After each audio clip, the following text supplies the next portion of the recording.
morning. Sweet, sweet, beautiful, warm greetings to all of you.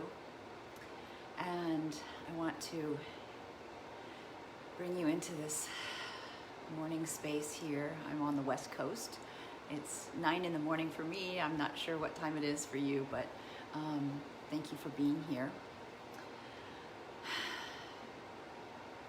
I wanted to invite you into this space each day for the next 2 weeks, sort of as a heartfelt message from me to you for my Menopause Success conversations.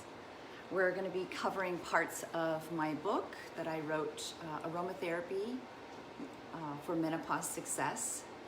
This was a book that was a culmination of recipes and information as I made my journey through being an aromatherapist, learning aroma point therapy after that, and being a reflexologist and a body worker, energy worker, and a health coach. So I'll be unfolding the story as we go over the next couple of weeks and sharing different aspects of menopause success and what that means to me. But today I want to share my personal story with you and give you a little glimpse of how you can change a struggling time in your life where things seem pretty impossible physically, mentally, and emotionally into what is possible for the best part of your life, where you get to navigate it how you want to and with the intentions that you want to put in it from a self-empowerment point of view, not a selfish point of view. And we'll talk about some cultural overtones about that, how our society views women who are older.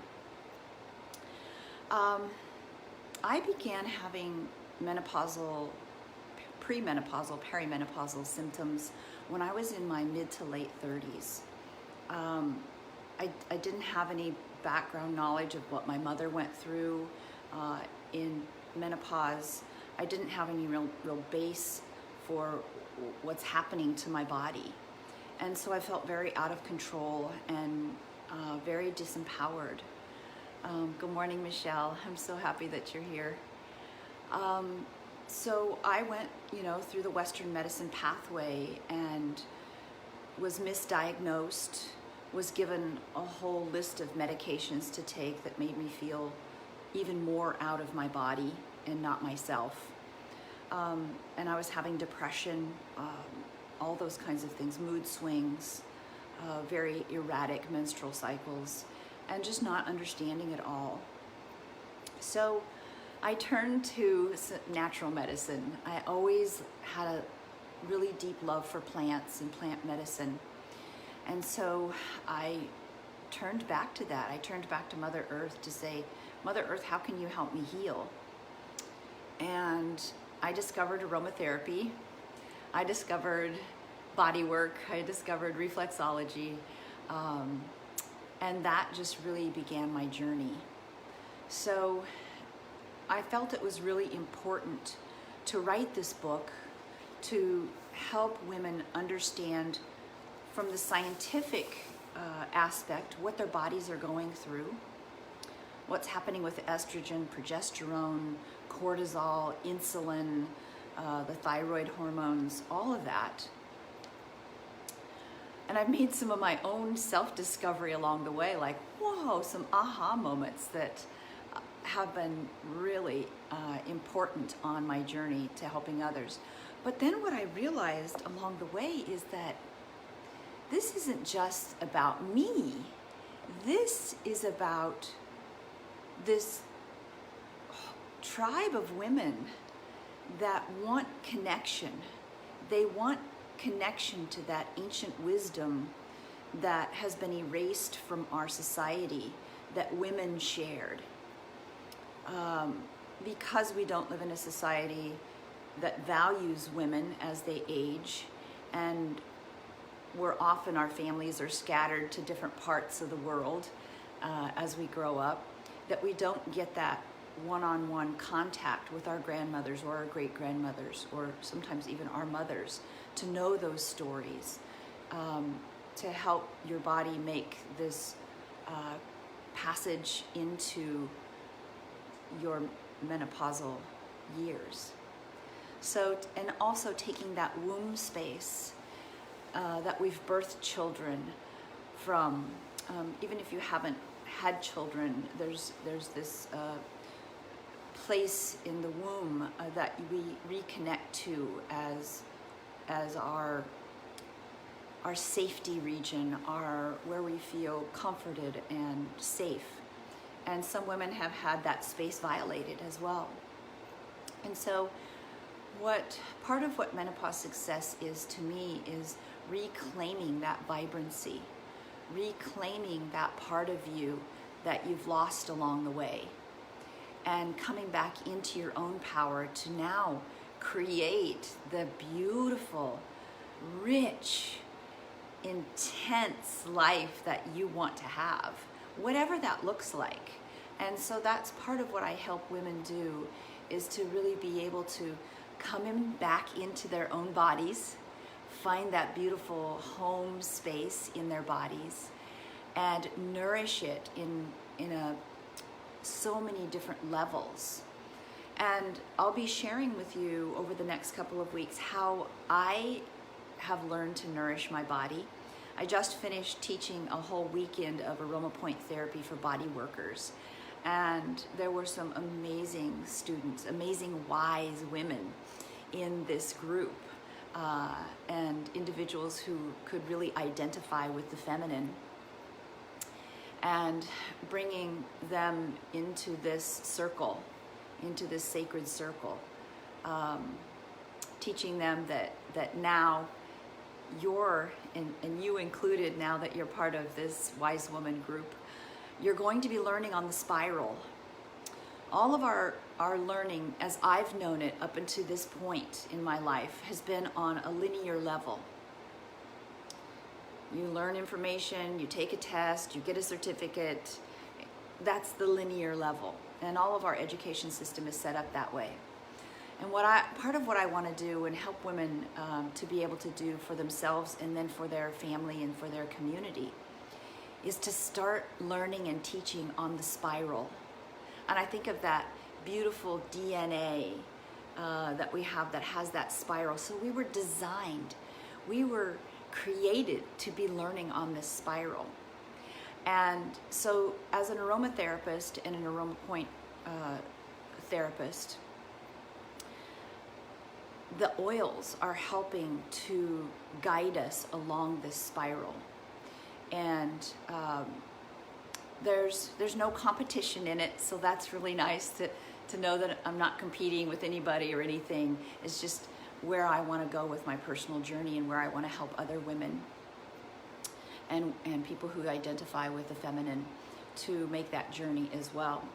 So I want to talk a little bit about the key players in menopause and those hormonal shifts.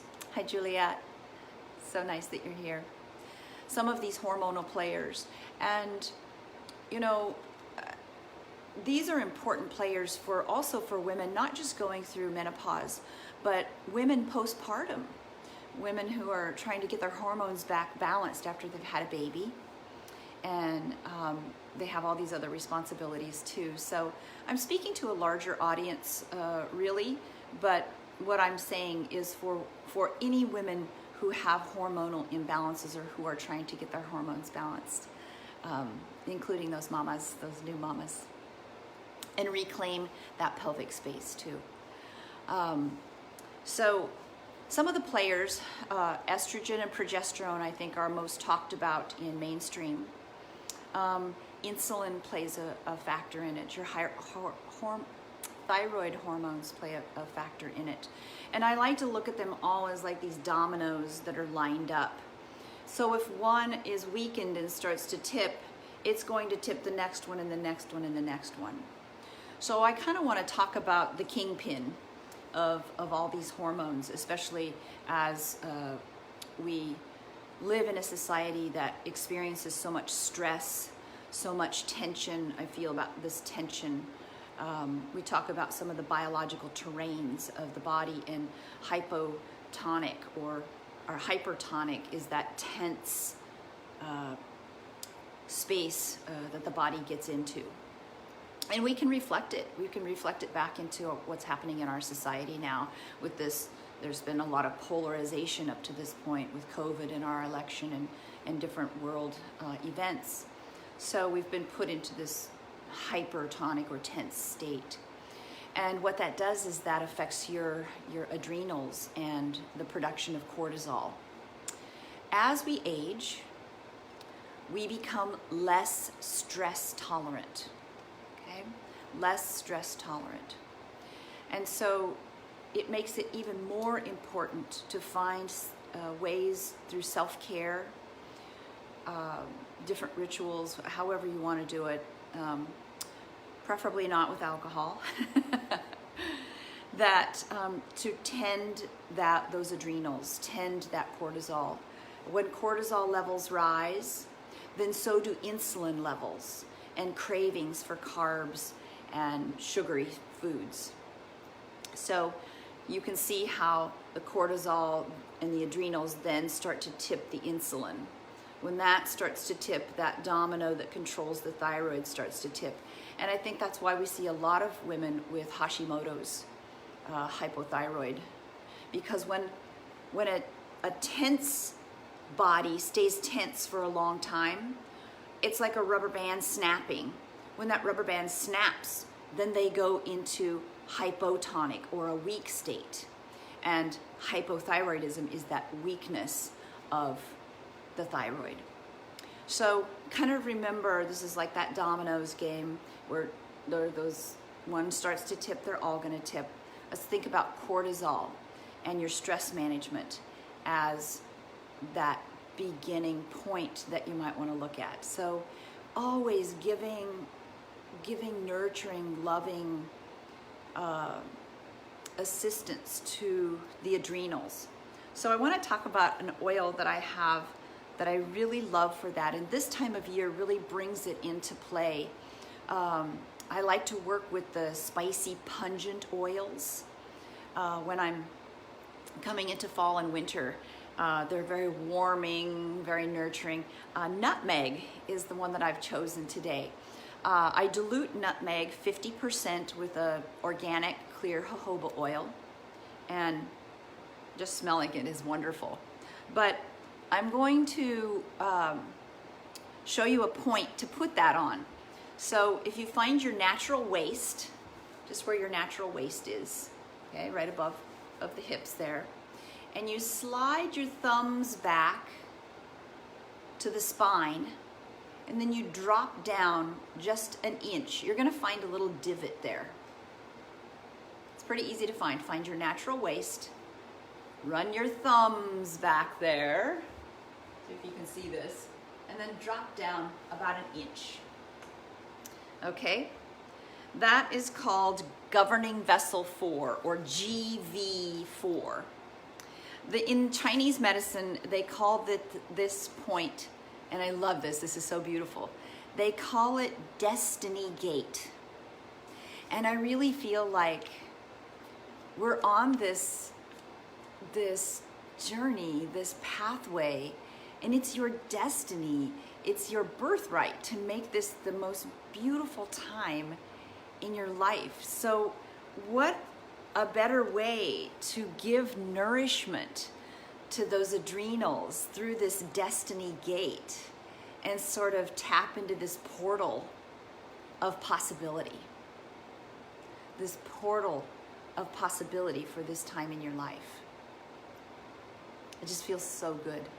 And oftentimes when I'm in a treatment room with a client, and I have them on the massage table, I have them face down, and I do this point, I put this in, I'm telling you, it's like magic. I can watch the oil just suck into that point. And immediately the vibration, the energetic vibration of that nutmeg is supporting and nourishing the adrenals. Okay? Another nice support for adrenals, I'll just kind of throw in as your bonus today, is black spruce. And I have a real special affinity to black spruce, probably living here in the Pacific Northwest. But on a metaphysical level with black spruce, it's calling in the ancient ones. It's calling in your grandmothers, your great-grandmothers, your great-great-grandmothers to stand and be witness to you.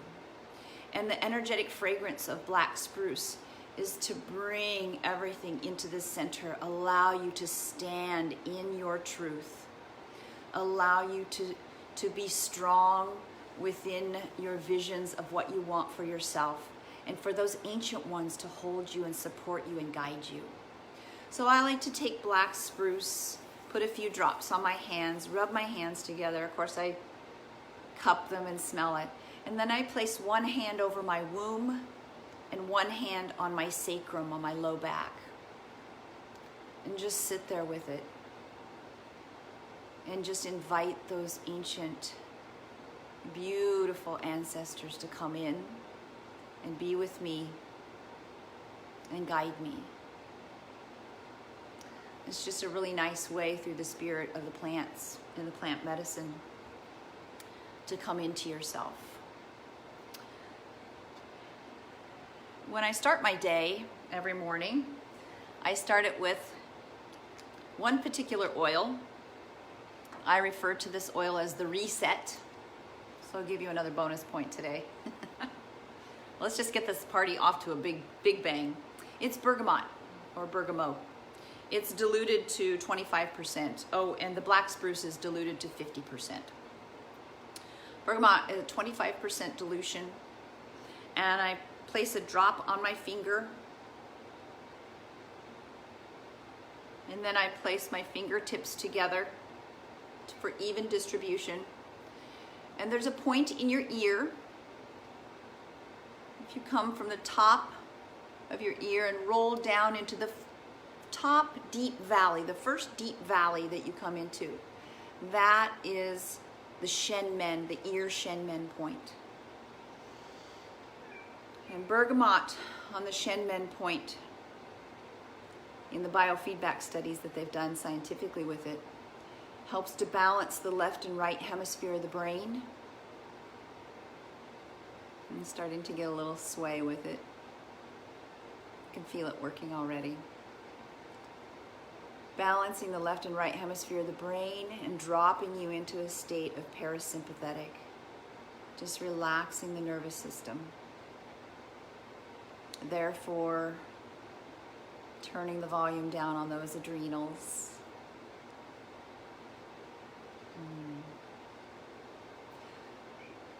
And so if you have any of these oils, nutmeg, black spruce, or bergamot, I'd like to invite you to use them. I'm going to be posting the points in the comments below after we're done here. If you'd like to be more involved with what's happening these next 2 weeks, you can go over to my website, angelasidlow.com, if you haven't been there.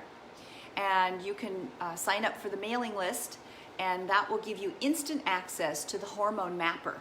So you can find out through this question and little check sheet just where your hormones are at, what's happening right now. And then we'll talk more about how to shift those in future talks here. You can always go to Amazon.com and get my book, Aromatherapy for Menopause Success. There are 100 recipes in here. We're going to keep exploring this book and the different levels that it offers and sharing some more recipes throughout the next couple of weeks. If there's something that you're dying to know or you really want an answer to, post that in the comments below too, and I will definitely bring those subjects up too as we move along. So this is a very moving body of work with you and me together over the next couple of weeks, and I would love to have your input and sharing as well. I want to connect all of these wise women, no matter how old you are, how young you are. We are all part of the feminine energy of this planet, and We are the change makers. I love you all. Mwah. Thank you for being here today, and I'll see you tomorrow, 9 o'clock Pacific time. Bye-bye.